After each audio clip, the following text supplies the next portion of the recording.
میرا نام کنزا ہے اور میں پنجاب کے ایک ضلع ساہیوال سے تعلق رکھتی ہوں۔ میری زندگی بہت ہی خوشحال گزر رہی تھی، لیکن ضروری تو نہیں کہ انسان کی زندگی ہمیشہ ایک ہی ڈگر پر چلتی رہے۔ میری زندگی میں بھی کچھ ایسے موڑ آنے والے تھے جن سے میں بے خبر تھی۔ میں بہت خوشیوں بھری زندگی گزار رہی تھی، لیکن پھر ایک وقت ایسا آیا جب میری زندگی ختم ہونے کے برابر رہ گئی۔ یہ سب سے پہلے میں اپنے خاندان اور دوستوں کے ساتھ ایک خوبصورت زندگی بسر کر رہی تھی۔ میرا خاندان میری زندگی کا روشن ترین باب تھا۔ ہم ایک دوسرے کا سہارا تھے اور خوشیوں اور غموں کو ایک ساتھ بانٹتے رہتے تھے۔ ہم ایک دوسرے کے لیے بہت اہم تھے اور ہر گھڑی ایک دوسرے کے ساتھ ہوتے۔ میرے دوست بھی میری زندگی کا اہم حصہ تھے۔ ہم مل کر مذاق کرتے، سفر کرتے اور کئی مشترکہ دلچسپیوں کا حصہ بنتے۔ ہم ایک دوسرے کی خوشیوں میں شامل ہونا جانتے تھے اور مشکل وقتوں میں ایک دوسرے کا ساتھ دینا بھی جانتے تھے۔ میرے گھر میں میرے والد صاحب، میری والدہ، میں اور ایک چچا تھے۔ میری والدہ سرکاری ملازم تھی اور میرے چچا تقریباً 10 سالوں سے سعودیہ میں ملازمت کر رہے تھے۔ ہمارے گھر والے آپس میں بہت محبت اور پیار سے رہتے تھے۔ چچا کو ہم سے ملے ہوئے 10 سال ہو چکے تھے۔ وہ بھی پاکستان آنا چاہتے تھے، لیکن انہیں چھٹی نہیں مل رہی تھی۔ ہمیں اپنے چچا کی بہت یاد آتی۔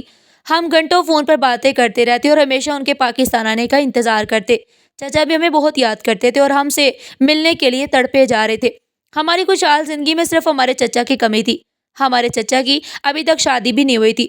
میری والدہ ہر وقت ان کے رشتے کی تلاش میں رہتی، جبکہ وہ پاکستان آئیں گے تو ان کی شادی کروائیں گی۔ میں اکثر والدہ سے کہتی کہ آپ تو مجھ سے بھی زیادہ چچا سے محبت کرتی ہیں۔ وہ میری بات پر ہنس کر ٹال دیتی، لیکن انہیں کیا پتا کہ وہ جس دیور سے بیٹوں جیسا محبت کرتی ہیں وہی ان کے ساتھ کیا کرنے والا ہے اور انہیں کس تکلیف سے دوچار کرنے والا ہے۔ اب سوچتی ہوں تو لگتا ہے کہ میری زندگی کے سارے دکھ ان کے دکھوں کے آگے کچھ نہیں جو میری والدہ نے برداشت کیے۔ زندگی کبھی کبھار بے فکری کے ایسے لمحے پیش کرتی ہے جب ایک پل میں خوشی کی لہر ہمارے دلوں کو چھو لیتی ہے۔ ہمارے گھر میں خوشی کا وہ لمحہ آنے والا تھا جس کا انتظار ہم نہ جانے کتنے سالوں سے کر رہے تھے، لیکن ہمیں کیا خبر تھی کہ ہم دراصل اس خوشی کا نہیں بلکہ ایک بہت بڑے غم کا استقبال کرنے والے ہیں۔ اس دن فون کی گھنٹی بجی تو وہ دراصل ہمارے دل کے لیے خطرے کی گھنٹی تھی، لیکن ہم خوشی سے نہال اس بات پر دھیان نہ دے سکے۔ ہوا کچھ اس طرح کہ ایک دن جب میں کالج سے گھر پہنچی تو فون کی گھنٹی بج رہی تھی۔ میں نے جیسے ہی فون اٹھایا تو دوسری طرف چچا جان تھے۔ انہوں نے ہمیں خوشخبری سنائی کہ وہ پاکستان آ رہے ہیں۔ یہ سن کر میں بے حد خوش ہوئی، کیونکہ میرے چچا کے بارے میں مجھے خود تو زیادہ یاد نہیں تھا۔ تب میں چھوٹی تھی، مگر والدین سے میں ان کے بارے میں اتنی بار سن چکی تھی کہ اب مجھے ان کی ہر عادت کا اندازہ ہو گیا تھا اور میں ان سے ملنے کے لیے بہت پرجوش تھی۔ لیکن کس نے سوچا تھا کہ ان سے ملنا ہمیں خوشیوں سے نہیں غم سے دوچار کر دے گا۔ میں تو خوشی سے جھوم اٹھی، میرا دل باغ باغ ہو گیا۔ مجھے لگا کہ جیسے ایک پل میں گھر کو سر پر اٹھا لوں گی۔ یہ میری زندگی کی سب سے بڑی خوشخبری تھی۔ میرے چچا جان 10 سال بعد پاکستان واپس آ رہے تھے۔ جس گھڑی کا انتظار ہم سالوں سے کر رہے تھے وہ لمحہ آن پہنچا۔ میری تو خوشی کے مارے آنسو نکل آئے۔ میں ان کے آنے کی خبر سن کر خود پر قابو نہ رکھ سکی، مگر اس خوشی کی خبر کے بعد ایک ایسے تناؤ میں مبتلا ہو گئی جس کا اندازہ لگانا مشکل ہے۔ میرے گھر میں جیسے ہی یہ خبر پھیلی، میرے والدین نے چچا کی واپسی کی تیاری شروع کر دی۔ میرے والد نے خاندان بھر میں فون کر کے ایک بڑی دعوت کا اہتمام کیا اور میری والدہ کا بس نہیں چلتا تھا کہ آج ہی چچا کی پسندیدہ تمام ڈشز بنا لے۔ ان کا کمرہ جو عام دنوں میں 2 دن بعد صاف ہوتا تھا اب نئے سرے سے سجایا جا رہا تھا۔ ان کے لیے تحفے تحائف لائے جا رہے تھے۔ میری والدہ ان کی شادی کرنا چاہتی تھی، اس لیے وہ مختلف جگہوں پر لڑکیاں دیکھ کر رکھنا چاہتی تھی، لیکن ہمیں اندازہ نہیں تھا کہ تمام خوشیاں جو میری والدہ بہت شوق سے دیکھنا چاہتی تھی وہ یہ سب نہیں دیکھ پائیں گی، بلکہ خود ہی تکلیف میں مبتلا ہو جائیں گی، وہ بھی اسی شخص کے ہاتھوں جس کے بارے میں وہ سوچ بھی نہیں سکتی تھی۔ میری والدہ تیاریوں میں مگن تھی کہ اچانک ان کی طبیعت بگڑنے لگی اور دیکھتے ہی دیکھتے وہ چند دنوں میں بہت کمزور ہو گئی۔ ڈاکٹر نے بتایا کہ انہیں کینسر ہے جو بہت تیزی سے جسم میں پھیل چکا ہے۔ یہ بات میرے چچا سے چھپا لی گئی کیونکہ وہ ویسے بھی واپس آ رہے تھے، لہٰذا ان کی واپسی سے چند دن پہلے انہیں پریشان نہ کرنے کا فیصلہ کیا گیا۔ یہ میری زندگی کا پہلا جھٹکا تھا جس سے میں ابھی سنبھلی بھی نہیں تھی کہ زندگی نے اپنا اصلی چہرہ دکھا دیا اور میری زندگی میں ایسے بدلاؤ آتے گئے کہ میں بھول گئی کہ خوشی آخر ہوتی کیا ہے۔ لوگ مجھ سے پوچھتے کہ تم 1 مہینے میں اتنی بدل کیسے گئی، اور میں مسکرا بھی نہ پاتی۔ میری والدہ کی طبیعت دن بدن بگڑتی جا رہی تھی اور مجھے لگتا تھا کہ جیسے میری جان نکل رہی ہو۔ میں نے آج تک اپنی والدہ کو اس حال میں نہیں دیکھا تھا اور سمجھ نہیں آتا تھا کہ کیا کروں اور وہ پہلے جیسی کیسے ہو جائیں، لیکن اب زندگی میں شاید کچھ بھی پہلے جیسا نہیں بچا تھا۔ میرے چچا کے آنے سے 1 دن پہلے میری والدہ کی حالت بہت خراب ہو گئی تھی، لیکن لگتا تھا جیسے وہ کسی کے انتظار میں ہے اور ہمارا شک بالکل ٹھیک تھا۔ وہ میرے چچا کے انتظار میں تھی اور جس دن میرے چچا نے 10 سال بعد پاکستان کی سرزمین پر اپنے قدم رکھے، اسی دن میری والدہ کا انتقال ہو گیا۔ ایک ہفتہ پہلے تک ہم خوشی کی لہر میں تھے اور اب ایک غمناک سفر پر روانہ تھے۔ میں اپنے آنسو نہیں روک سکی اور خود کو اس دنیا میں اکیلا محسوس کرنے لگی۔ وہ لمحہ خواب لگ رہا تھا، مگر حقیقت سامنے آتے ہی میری دنیا ہل کر رہ گئی۔ میں دھاڑے مار مار کر رونے لگی۔ میرے والد بھی غم سے نڈال تھے۔ گھر میں خاموشی چھا گئی اور میں بالکل خاموش ہو گئی، جیسے میرے دل کی دھڑکن رک گئی ہو۔ وہ دنیا سے چلی گئی، مگر مجھے لگا جیسے میں مر گئی ہوں۔ میں سوچ رہی تھی کہ اب میری زندگی کا کیا فائدہ؟ میں اپنی والدہ کے بنا کیسے زندگی گزاروں گی؟ میرا دل غم سے بوجھل تھا اور میرے پاس کچھ بھی نہیں بچا تھا۔ اچانک اس حادثے نے سب کچھ بدل کر رکھ دیا۔ یہ حادثہ بغیر کسی پیش گوئی کے آیا اور میری زندگی کو مکمل طور پر برباد کر گیا۔ اس دنیا کا سب سے عزیز رشتہ مجھ سے جدا ہو گیا۔ میرے دل کو شدید ٹھوکر لگی اور میری روزمرہ کی زندگی بے چینی اور بے قراری میں بدل گئی۔ مجھے لگا کہ شاید یہ غموں کی آخری حد ہے اور اب زندگی میں مزید کچھ نہیں ہو سکتا، لیکن میں غلط تھی۔ میری زندگی میں فوراً ہی کچھ ایسا ہوا جو میری ماں کی موت سے بھی بڑا صدمہ تھا، اور میں حیران تھی کہ آخر اتنا کچھ برداشت کرنے کے بعد میں کیسے زندہ ہوں۔ میں سوچتی کہ کیا میں بے حس ہو گئی ہوں؟ اب میں خود ہر دم الجھا ہوا محسوس کر رہی تھی اور تشویش کی لہریں میرے خیالات کو ہلا رہی تھی۔ میری آنکھوں میں اب تاریکی چھا گئی تھی اور میرے دل کی دھڑکنوں میں بے چینی ڈھل رہی تھی۔ میں اب اپنے ارد گرد کو دیکھ رہی تھی۔ میں دوسرے لوگوں کی خوشیوں میں شامل نہیں ہو سکتی تھی۔ میری خوش و خرم دنیا بہت دور چلی گئی۔ ہوا کچھ ایسے کہ مجھے اکثر خواب آنے لگے کہ میری والدہ مجھ سے کہتی تھی کہ تمہارے چچا میرے ساتھ ظلم کر رہے ہیں، مجھے یہاں سے نکالو اور مجھے اصل قبر میں دفنا دو۔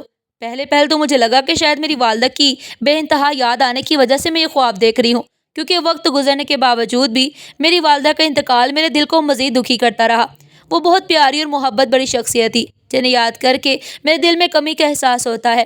لیکن جب مجھے 3 دن مسلسل یہ خواب آیا تو میں تشویش کا شکار ہو گئی۔ میں اپنے چچا پر شک نہیں کر سکتی تھی، لیکن اب اس خواب کو بھی نظر انداز کرنا میرے لیے ممکن نہیں تھا۔ دراصل میری والدہ شادی کر کے جب ہمارے گھر آئی تو میرے چچا کی عمر صرف 4 سال تھی۔ میری دادی اماں اور دادا ابو کا انتقال ہو چکا تھا، چنانچہ میری والدہ نے میرے چچا کو اپنے بچوں کی طرح پالا۔ وہ ان سے بہت محبت کرتی تھی، انہیں اپنے سگے بیٹے کی طرح چاہتی تھی۔ میرے چچا بھی میری والدہ کو اپنی ماں کی طرح چاہتے تھے، لیکن جب پاکستان میں انہیں کوئی نوکری نہ ملی تو میرے والد صاحب کی کوششوں سے آخرکار ان کی سعودیہ میں ملازمت لگ گئی۔ وہ ہمیں چھوڑ کر نہیں جانا چاہتے تھے، لیکن ہمارے والد صاحب ان کا بہتر مستقبل چاہتے تھے۔ چنانچہ ان کے اصرار کرنے پر چچا جان سعودیہ چلے گئے اور وہاں رہائش پذیر ہو گئے۔ میری والدہ انہیں بہت یاد کرتی رہتی اور ان سے اپنے سگے بیٹے جیسی محبت کرتی تھی۔ ہمیشہ ان کا انتظار کرتی تھی کہ وہ کب پاکستان آئیں گے۔ جب ان کے آنے کا وقت ہوا تو یہ خوشی میری والدہ کے لیے بہت بڑی تھی، لیکن قسمت کو شاید کچھ اور ہی منظور تھا۔ میرے چچا کے آتے ہی اسی دن میری والدہ کا انتقال ہو گیا۔ جب میرے چچا پاکستان پہنچے اور میری والدہ کی حالت دیکھی تو بہت رنجیدہ ہوئے۔ وہ روتے جاتے اور کہتے کہ انہیں پہلے کیوں نہ بتایا کہ یہ سب ہو گیا ہے۔ وہ ابھی صدمے میں ہی تھے کہ 1 گھنٹے میں میری والدہ کا انتقال ہو گیا۔ یہ ہم سب کے لیے ناقابل یقین لمحہ تھا۔ سب سے بری حالت میرے چچا کی تھی، جو 10 سال بعد واپس آئے اور آتے ہی انہیں اس غم سے دوچار ہونا پڑا۔ وہ میری والدہ کی چارپائی سے لپٹ کر زاروں قطار ہو رہے تھے۔ میرے چچا کے دماغ پر والدہ کی وفات کا گہرا صدمہ پہنچا، جن سے ملنے کے لیے وہ برسوں سے تڑپ رہے تھے۔ جب ان سے ملنے کا وقت آیا تو میری والدہ اس دنیا سے رخصت ہو گئی۔ اس دوران میرے والد صاحب نے والدہ کے جنازے کے انتظامات شروع کیے، لیکن چچا کے غم کی شدت ایسی تھی کہ وہ والدہ کو دفن نہیں کرنے دے رہے تھے۔ رشتہ داروں کی عزت رکھنے کے لیے آخر وہ راضی ہو گئے، مگر ایک شرط رکھی کہ میری والدہ کو ہمارے گھر کے صحن میں دفن کیا جائے۔ ان کے دکھ اور ٹوٹے دل کو دیکھ کر سب اس بات پر راضی ہو گئے۔ ہمارا گھر کافی وسیع تھا، مگر صحن قدرے دور تھا۔ اسے برابر کر کے خاندانی قبر کے طور پر تیار کیا گیا اور میری والدہ کو وہاں دفن کر دیا گیا۔ ہم روزانہ ان کی قبر پر فاتح خوانی کرتے اور ان کے لیے دعا کرتے۔ یہ عمل ہمارے دل کو سکون دیتا، لیکن اکثر مجھے ان کی قبر کی اونچائی کم لگتی یا کبھی کسی حصے پر مٹی کم دکھائی دیتی، مگر میں اس پر زیادہ دھیان نہ دیتی کیونکہ میں اپنے ہی غم میں گرتی جا رہی تھی۔ میں روزانہ ان کے لیے تلاوت کرتی، صدقہ دیتی تاکہ ان کی روح کو سکون ملے۔ لیکن ایک رات مجھے پھر وہی خواب آیا جس نے میری نیندیں اڑا دی۔ میری والدہ نے کہا کہ تمہارے چچا میرے ساتھ ظلم کر رہے ہیں، مجھے اس حالت سے نکالو۔ میں ہڑبڑا کر اٹھ بیٹھی، وضو کیا، قرآن پاک کی تلاوت کی اور اللہ تعالیٰ سے دعا کی کہ میری والدہ کی روح کو قبر میں سکون عطا کر، مگر صبح تک بھی میرا دل نہیں مانا۔ پورا دن پریشانی میں گزرا۔ والد صاحب کام پر گئے ہوئے تھے۔ میں انہیں سب کچھ بتانے کا سوچتی رہی، مگر ڈر کی وجہ سے بتا نہ سکی۔ اگلی رات پھر وہی خواب آیا۔ ایک بار میری والدہ نے سخت لہجے میں کہا کہ مجھے فوراً یہاں سے نکالو۔ ڈر کے مارے اٹھ بیٹھی اور والد صاحب کو جگایا، سارا واقعہ بتایا۔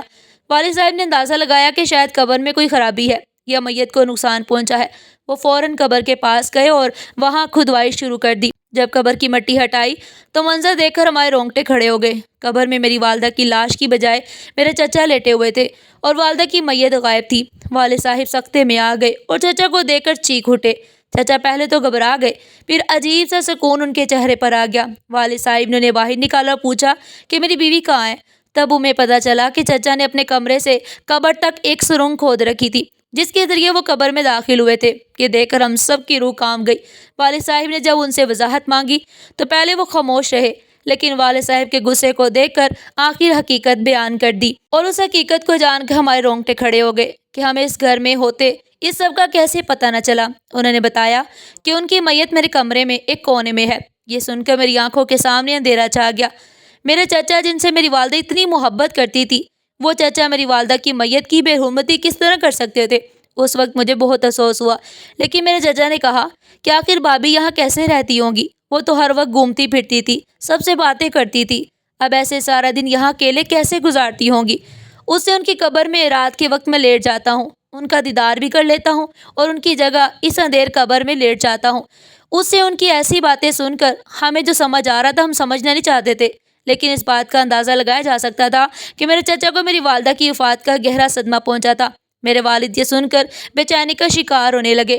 ہم نے اپنے غم میں اس بات پر دھیان ہی نہ دیا کہ میری والدہ کی موت نے ہمیں جذباتی نقصان پہنچایا ہے، لیکن میرے چچا کو ذہنی صدمہ بھی پہنچا تھا، کیونکہ میت میں یہ بات بہت سے لوگوں کی طرف سے کان میں پڑی کہ میرے چچا کے آتے ہی میری والدہ کا انتقال ہو گیا، اور ان کے آنے کی خبر ملتے ہی میری والدہ کے مرض میں اضافہ ہوا۔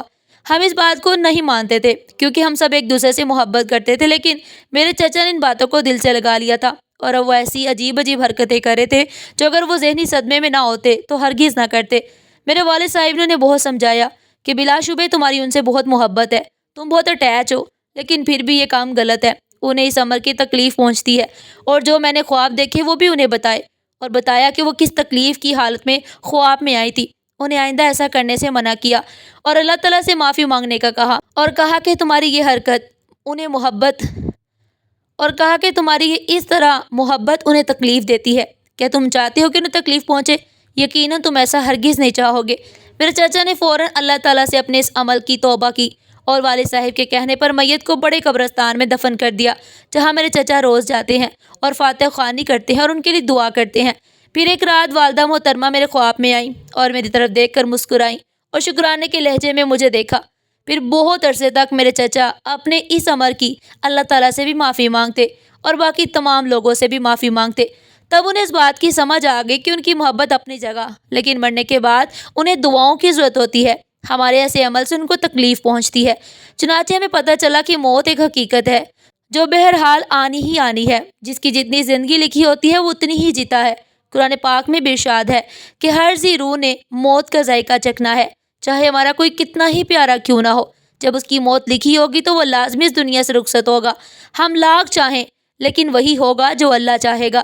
یہ دنیا کی محبت دنیا میں رہ جاتی ہے اور مرنے کے بعد انہیں دعاؤں اور فاتح خوانی کی ضرورت ہوتی ہے۔ میرے چچا کو یہ بات سمجھ آ گئی کہ یوں قبر کی کھدائی ایک ناجائز عمل ہے، لہٰذا وہ باز آ گئے، لیکن یہ عمل اتنا آسان بھی نہیں تھا، کیونکہ وہ عجیب صدمے سے دوچار ہو کر عجیب عجیب حرکتیں کرنے لگے تھے، اور انہیں واپس زندگی کی طرف لوٹنے اور اس صدمے کو جھیلنے میں کافی وقت لگا تھا، اور انہوں نے پھر مجھ سے اور میرے والد سے معافی بھی مانگی تھی، اور ہم نے انہیں معاف بھی کر دیا۔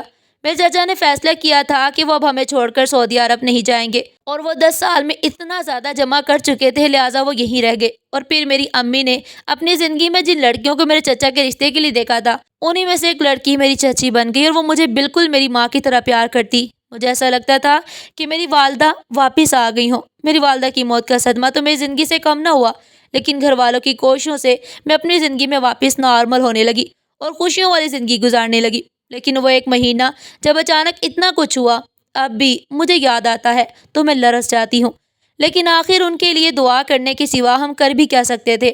ناظرین، آپ کو آج کی ہماری یہ کہانی کیسی لگی؟ کمنٹ سیکشن میں اپنی قیمتی رائے کا اظہار ضرور کیجیے گا، اور اس طرح کی مزید سبق آموز کہانیاں سننے کے لیے چینل کو سبسکرائب کریں، ویڈیو کو لائک کریں اور زیادہ سے زیادہ شیئر کریں۔ پھر ملتے ہیں ایک نئی کہانی کے ساتھ، تب تک کے لیے اللہ حافظ۔